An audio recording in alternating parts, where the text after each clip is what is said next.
quiet on the set. Hi, my name is Carol Stensrud, and I'm a doctor of fun. I really have a degree. It took me a long time, about 13 years of college. And one of the reasons why I'm really interested in universal design and new media arts and students with disabilities and teaching well is that my university life was so boring. And I came out the other side not wanting to be a teacher, but saying to myself, I could do better than that. When I had an offer, which was like when I was 22, I said, okay, but I'm going to teach more by doing than blabbing. I'd like to explain a little bit about the way or the strategies that our course in New Media Arts was framed.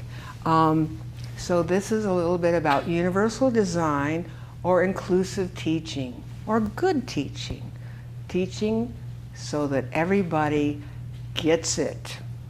An old teacher used to have the curriculum here and display it, talk it, show it, and the students listened, got it, or didn't get it. It could be signed, it could be in French or Spanish, but the students either got it or didn't matter to the teacher. You just burned on through your curriculum till it was finished. And you said, too bad if you didn't get it. I developed every learning unit with the possibilities that a student who was deaf and blind could learn the program, learn the contents, and want to learn it. Universal design, if you read the definition, is that we will present content in many modes and give students opportunities to experience that content in many modes and provide students opportunities that are diverse to show that they know what we're trying to teach them. But I think there's an important part missing. It's called motivation. Who cares? The student has to care. There's a heart, there's a mind, there's a body, and there's a heart to each student. And Harvard educational research will say that unless the student is engaged, is wanting to be engaged, see the reason for learning, have their body and their soul and their mind involved in that learning, they forget it. It's not important.